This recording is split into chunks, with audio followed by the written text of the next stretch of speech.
Hello students, class 11th accountancy chapter 20 financial statement without adjustment या excluding adjustment हम लोग का चल रहा था, जिसमें हम लोगों ने क्वेश्चन नंबर 23 तक सॉल्व कर लिया है। आज हम स्टार्ट करेंगे आपका क्वेश्चन नंबर 24 से।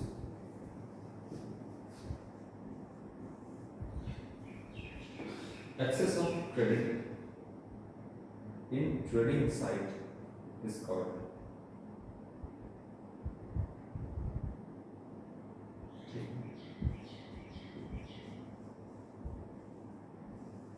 excess of credit in trading side is called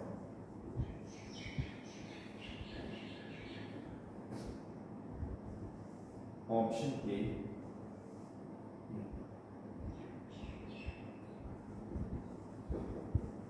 net profit,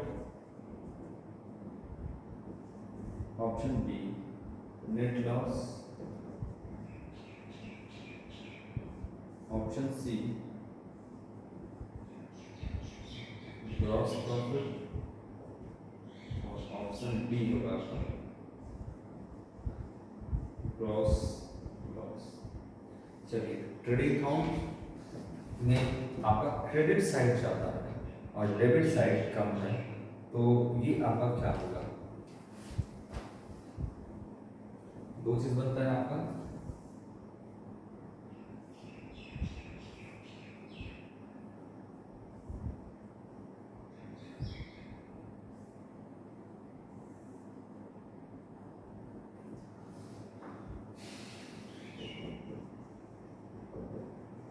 trading and profit and loss account. ऊपर ट्रेडिंग साइड आपका मान लीजिए वाई यहाँ पर है, सेल्स 1000 रुपये और यहाँ पर लिखते हैं 2 COGS cost of goods sold 50 रुपये। ठीक, तो क्या है आपका क्रेडिट साइड ज़्यादा है और डेबिट साइड 50 रुपये में लिखते हैं 500 रुपये, तो ये है आपका डेबिट साइड कम है, तो ये हो जाएगा क्रॉस प्रॉफिट 500 सीडी। ठीक, ये ग्रॉस प्रॉफिट है, तो ये क्या हो गया आपका ग्रॉस प्रॉफिट हो गया, क्योंकि क्रेडिट साइड जो है आपका वो ज़्यादा है और क्रेडिट साइड कम है, तो ये निकलेगा आपका ग्रॉस प्रॉफिट, ये हो जाएगा। अगर ये पूछेगा कि ट्रेडिंग करेगा प्रॉफिट एंड लॉस अकाउंट में क्या होगा, तो फिर यहाँ इसको ट्रांसफर करिए बाय ग्रॉस प्रॉफिट BD 500। ठीक, और फिर मान लो यहाँ पर तो जो भी एक्सपेंसेस होगा एक्सपेंसेस यहाँ करेंगे, सपोज 300, तो ये निकलेगा आपका नेट प्रॉफिट 200। तो अगर प्रॉफिट एंड लॉस अकाउंट में क्रेडिट ज़्यादा है और क्रेडिट ज़्यादा है और डेबिट कम है, तो 200 का नेट प्रॉफिट निकलेगा। ठीक, और इसका उल्टा होगा तो लॉस हो जाएगा, बस तो ये हो जाएगा आपका क्रॉस प्रॉफिट। अगर डेबिट ज़्यादा रहेगा तो डेबिट ज़्यादा रहा मतलब 1000 उल्टा कर दो और ये रहेगा 500, तो फिर यहाँ पर ये तो नहीं होगा, यहाँ हो जाएगा बाय ग्रॉस लॉस सीडी कितना हो जाएगा 500, क्रॉस लॉस हो जाएगा। अगर डेबिट ज़्यादा है और क्रेडिट कम है तो फिर ग्रॉस लॉस यहाँ पे ट्रांसफर करिएगा,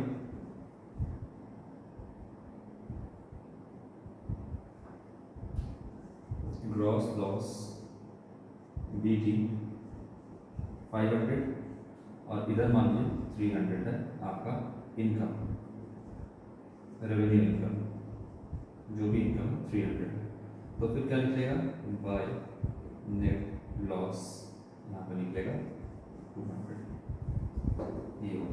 ठीक, तो उल्टा हो जाएगा केस, डेबिट ज़्यादा क्रेडिट कम, तो ग्रॉस लॉस हो जाएगा, है ना, ग्रॉस लॉस। और प्रॉफिट एंड लॉस में डेबिट ज़्यादा क्रेडिट कम, तो नेट लॉस हो जाएगा। जैसे इसको घुमा दीजिए,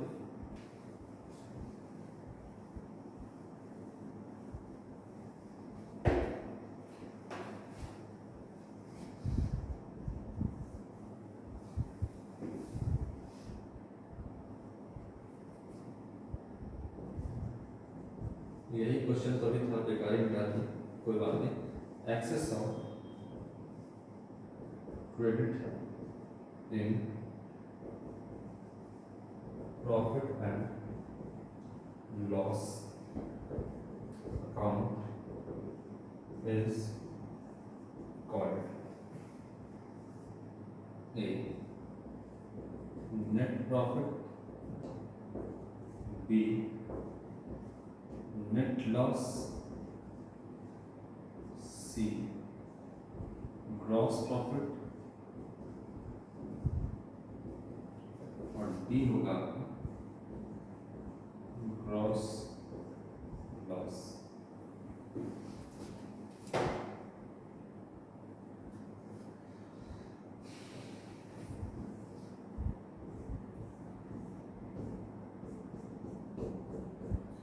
क्या करता है कि इनकम मान लीजिए आपका 100 है और एक्सपेंडिचर आपका 50 है, तो एक्सेस ऑफ क्रेडिट साइड ज़्यादा है प्रॉफिट एंड लॉस अकाउंट में, है ना, और excess of credit side in the profit and loss account, तो एक्सेस मतलब ज़्यादा है क्रेडिट साइड में और डेबिट साइड कम है, तो नेट प्रॉफिट आएगा आपका 50 रुपये। ठीक, तो इसमें क्या होगा, अगर ज़्यादा है क्रेडिट साइड तो नेट प्रॉफिट होगा, और अगर इसमें मान लीजिए कि यही चीज़ है तो यहाँ क्या होगा, ग्रॉस प्रॉफिट होगा। ट्रेडिंग अकाउंट में ग्रॉस प्रॉफिट होगा और प्रॉफिट एंड लॉस अकाउंट में नेट प्रॉफिट होगा। ठीक, तो नेट प्रॉफिट हो गया आपका, उल्टा होगा तो क्या होगा, डेबिट साइड 100 रुपये इधर 50, तो ग्रॉस लॉस, और अगर प्रॉफिट एंड लॉस अकाउंट की बात करें कि डेबिट साइड 100 है और इधर 50 है, तो अगर नेट लॉस 50 रुपये, उल्टा। ठीक है, डेबिट साइड ज़्यादा होगा, with the excess of debit in profit and loss तो होता है नेट लॉस। अभी क्रेडिट ज़्यादा है तो नेट प्रॉफिट होगा।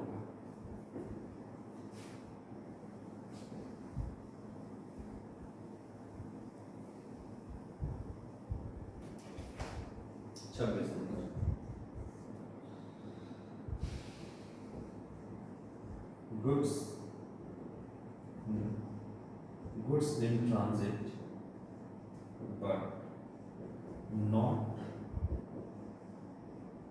taken in closing stock will be credited to a purchase account or trading account, B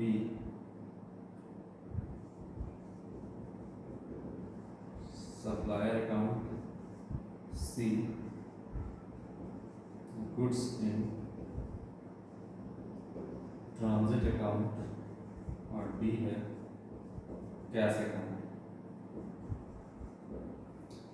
तो गुड्स ट्रांजिट में है आपका जो है क्लोजिंग स्टॉक में इसको not taken in closing stock, not taken in closing stock, तो उसके केस में आपका जनरल एंट्री बन जाएगा goods in transit to trading account. तो एक तो आपका ये ट्रेडिंग अकाउंट में चला जाएगा और एक आपका बैलेंस शीट में चला जाएगा, तो ऑप्शन नंबर ए जो है वो करेक्ट होगा। ठीक है, चलिए, goods in transit but not taken in closing stock will be credited to आपका या तो ट्रेडिंग अकाउंट लिखता है परचेज और ट्रेडिंग अकाउंट, तो यही हो जाएगा आपका, इसको हम ट्रेडिंग अकाउंट के क्रेडिट साइड करेंगे, ऑप्शन नंबर ए करेक्ट होगा। गुड्स मंगा रहे हैं आपका अभी ट्रांजिट में है, तो उस केस में goods in transit account debit to supplier होता है, लेकिन not taken in closing stock तो goods in transit account debit to trading account ये बनता है आपका, तो ऑप्शन नंबर ए जो है वो करेक्ट होगा।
चलिए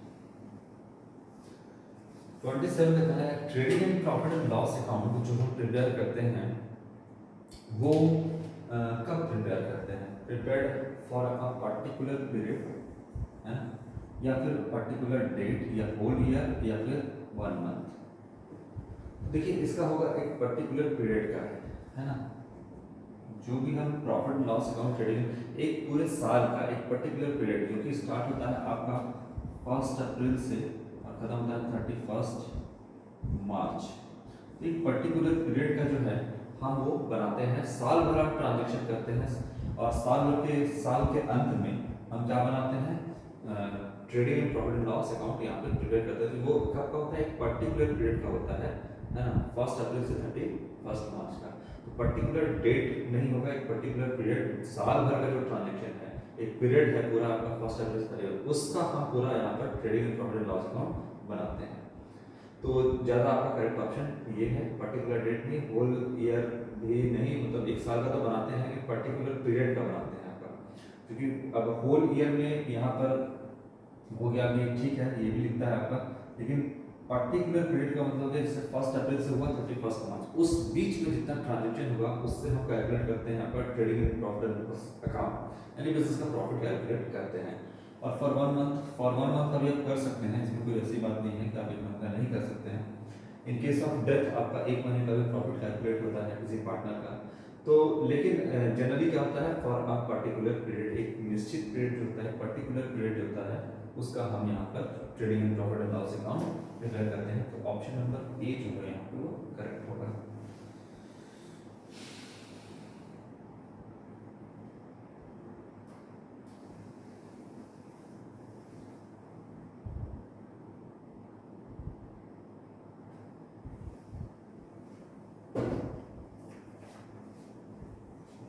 क्वेश्चन नंबर 28 क्या कहता है?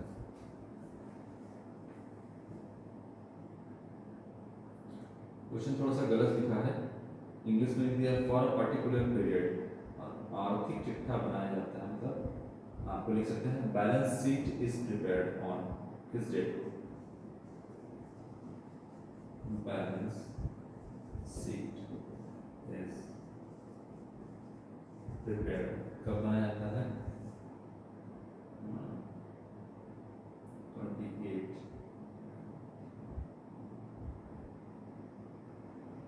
ऑप्शन ए लिखा है आपका बैलेंस शीट इज प्रिपेयर्ड। अच्छा, ऊपर नीचे कर दिया है थोड़ा सा क्वेश्चन, जो आपका क्वेश्चन होना चाहिए था वो ऑप्शन में दे दिया, जो ऑप्शन होना चाहिए था क्वेश्चन में दे दिया है। तो ऑप्शन ए करेगा for particular period be on a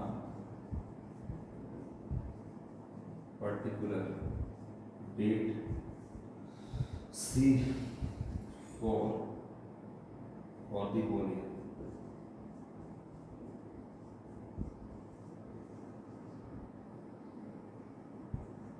D है for all the above, या इसी तरह के all of these, ये सारा all of these for all the year, या क्या लिखता है आपका for all of the above, तो सारा all क्या होगा? बैलेंस शीट जो है वो कब हमें बताया, एक पर्टिकुलर पीरियड हो गया या पर्टिकुलर डेट को प्रिपेयर किया जाता है, क्या होगा इसका आंसर?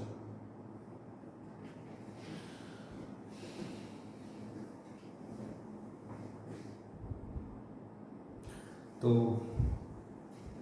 क्वेश्चन नंबर 28 जो है बैलेंस शीट कब प्रिपेयर करता है, तो इसका करेक्ट ऑप्शन होगा आपका ऑन अ पर्टिकुलर डेट। ये एक पर्टिकुलर पीरियड का बनाया जाता है, एक खास एक साल का, जो कि स्टार्ट होता है एक अकाउंटिंग पीरियड का बनाया जाता है। अकाउंटिंग पीरियड जो कि जनरली स्टार्ट होता है 1 अप्रैल से 31 मार्च। लेकिन जो बैलेंस शीट है वो पर्टिकुलर डेट को बनाया जाता है, जनरली साल के अंत में एक बार, एक पर्टिकुलर डेट 31 मार्च को, जिसमें हम अपने फाइनेंशियल पोजीशन को कैलकुलेट करते हैं कि हमारा कितना एसेट है और कितना लायबिलिटी है ना। एक पर्टिकुलर डेट को हम ये प्रिपेयर करते हैं, एक अवधि का नहीं है, एक पर्टिकुलर डेट, मतलब उस डेट को जिस दिन बैलेंस शीट बनाया जा रहा है उस डेट को हमारा एसेट और लायबिलिटी का क्या पोजीशन है यानी क्या फाइनेंशियल पोजीशन है वो जानने के लिए हम यहाँ पर बैलेंस शीट प्रिपेयर करते हैं ऑन अ पर्टिकुलर डेट। ठीक, पर्टिकुलर पीरियड में क्या हो गया आपका, एक निश्चित खास पीरियड का हो गया, 2 महीना, 4 महीना, 6 महीना और जनरली साल का, और इसको हम साल के अंत में एक बार पर्टिकुलर डेट को प्रिपेयर करते हैं। चलिए, तो हो गया आपका question number 28।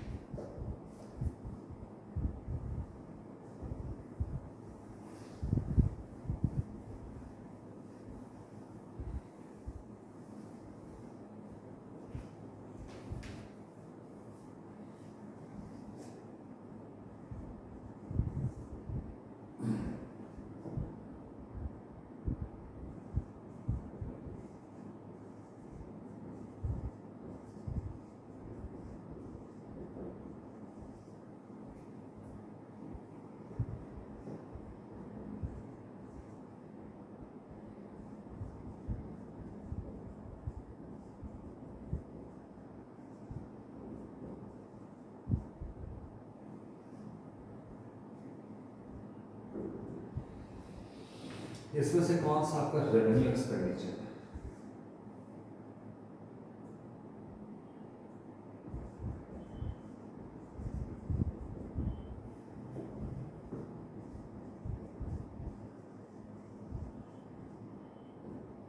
Rate on purchase,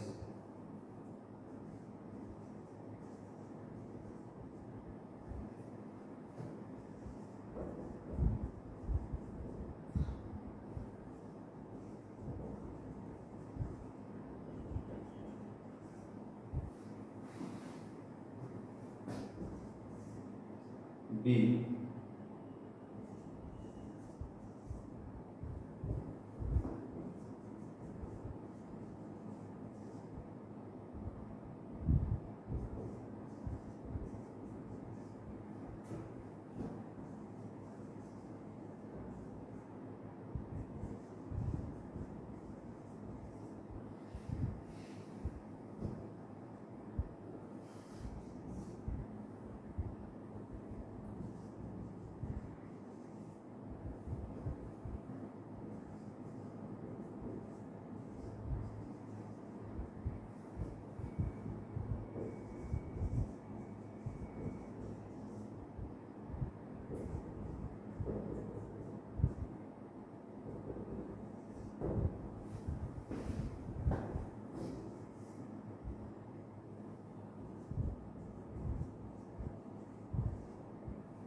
revenue expenditure इसमें से कौन सा है ये बताना है। Freight on purchase of plant and machinery, legal expenses paid to acquire property, annual white washing या annual white wash of factory building या ऑफिस बिल्डिंग कुछ भी है, और expenses incurred to reduce working capital requirement.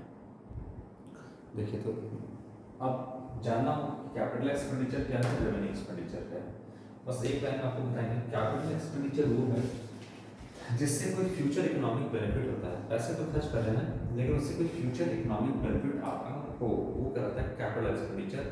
और capital expenditure जो है वो बैलेंस शीट के एसेट साइड में हम दिखाते हैं, जैसे बिल्डिंग परचेस किए, लैंड परचेस किए, कोई भी any kind of fix asset हम परचेस किए तो वो मेरा कैपिटल एक्सपेंडिचर है। अब जैसे कि फ्रेट दिए, परचेस फ्रेट यानी भाड़ा दिए हम प्लांट एंड मशीनरी परचेस करते हैं, तो जब मशीनरी परचेस कर रहे हैं तो फ्रेट दे, इंस्टॉलेशन चार्ज दे या वेजेस दें, आपका मशीनरी जब परचेस हो रहा है यानी रेडी कंडीशन में आने से पहले जो आपका प्लांट एंड मशीनरी है यानी फिक्स एसेट जो है उस पर जो भी खर्च किया जाता है वो उसके कॉस्ट में ऐड हो जाता है, तो वो आपका कैपिटल एक्सपेंडिचर है। Legal expenses to acquire property, आपका प्रॉपर्टी को एक्वायर करने में यानी फिक्स एसेट को एक्वायर करने में अगर आप कोई भी एक्सपेंस करते हो, जैसे लीगल एक्सपेंस हो गया तो आपका कैपिटल एक्सपेंडिचर होगा, रेवेन्यू नहीं हुआ। Annual wide cost of factory building, annual wide cost जो है रेवेन्यू एक्सपेंडिचर क्या होता है कि जो बिजनेस को मेंटेन करने के लिए खर्च किया जाता है, इससे कोई भी फ्यूचर इकोनॉमिक बेनिफिट या कोई भी एसेट जनरेट नहीं होता है, वो आपका रेवेन्यू एक्सपेंडिचर होता है और वो आपका प्रॉफिट एंड लॉस अकाउंट के डेबिट साइड में जाता है। और जो कैपिटल एक्सपेंडिचर होता है वो आपका बैलेंस शीट के एसेट साइड में जाता है। तो annual wide cost of the factory यही है आपका revenue expenditure. Expenses incurred to reduce working capital requirement, ये भी आपका रेवेन्यू एक्सपेंडिचर नहीं है। आपका जो वाइड कॉस्ट है यानी जो एक तरह से बोलिए कि जो मेंटेनेंस के लिए कोई भी फ्यूचर इकोनॉमिक बेनिफिट नहीं है। वाइड कॉस्टिंग करा देंगे तो क्या एसेट का लाइफ बढ़ जाएगा? नहीं, तो वो रेवेन्यू एक्सपेंडिचर है। अब 50 साल मान लीजिए आप अपना कोई सर्जरी करा लीजिए, है ना, या फिर आप फेस पे क्रीम लगा लिए, तो क्या आपका लाइफ अगर 60 साल या 70 साल रहना है या 100 साल रहना है तो 110 साल हो जाएगा? नहीं, वाइड कॉस्टिंग करवाया गया है, ठीक है, उसको मेंटेनेंस करने के लिए आप किए हैं, मेंटेनेंस का काम है ये सारा, लेकिन इससे कोई फ्यूचर इकोनॉमिक बेनिफिट से कोई एसेट का एफिशिएंसी नहीं बढ़ता है, तो ये आपका रेवेन्यू एक्सपेंडिचर है। ऑप्शन नंबर सी आपका करेक्ट ऑप्शन होगा। तो आज हम 29 तक कर लिए हैं और नेक्स्ट में जो आपका है क्वेश्चन नंबर 30 से हम आपका नेक्स्ट वीडियो में स्टार्ट करेंगे। तो आज के लिए इतना ही बच्चों। इसमें अगर कोई भी जहाँ तक हम बता दिए हैं आपका, वहाँ तक एक बार आप सही से देख लेना। रेवेन्यू एक्सपेंडिचर, कैपिटल एक्सपेंडिचर भी मैंने आपको डिटेल में पढ़ाया है, वो भी एक बार आप पढ़ लेना, पहले नोट्स बुक से रीड कर लेना, क्योंकि सब कुछ इसमें आपका फाइनेंशियल स्टेटमेंट में आता है। तो फाइनेंशियल स्टेटमेंट यानी आपका जितना भी पीछे पढ़े हैं चैप्टर, वो सब कुछ का यहाँ पे कंक्लूजन है। बस एक चैप्टर ही यहाँ पर आपको देखने को नहीं मिलेगा, वह आपका bills BRS, bank reconciliation statement. वो फर्म की अपनी मर्जी को बनाए या ना बनाए, तो BRS एक आपको यहाँ पर नहीं देखने को मिलेगा। बाकी फाइनेंशियल स्टेटमेंट विदाउट एडजस्टमेंट हो या विद एडजस्टमेंट हो, आपको जितना भी चैप्टर आज तक हम लोग पढ़े हैं सब का यहाँ पर निचोड़ है, क्योंकि प्रॉफिट एंड लॉस और फाइनेंशियल पोजीशन कैलकुलेट कर रहे हैं। तो जितना भी पास्ट में ट्रांजेक्शन हो चुका है, वो जितना भी हम रिकॉर्ड किए हैं, चाहे आपका परचेस बुक में हो या परचेस अकाउंट हो, लेजर हो, डेप्रिसिएशन हो, है ना, प्रोविजन हो, रिजर्व हो, सब कुछ यहाँ पर आपको देखने को मिलेगा। यानी बोलिए कि सब कुछ सबमिट करके तभी तो ये आपका फाइनेंशियल स्टेटमेंट समराइजेशन में आता है। सारा काम बड़ा बड़ा रखिए, लेकिन समराइज करो और प्रॉफिट कैलकुलेट करो, इसीलिए यहाँ पर आपको सब कुछ देखने को मिलेगा। तो सारा चैप्टर इक्वली इम्पॉर्टेंट है फाइनेंशियल स्टेटमेंट को समझने के लिए।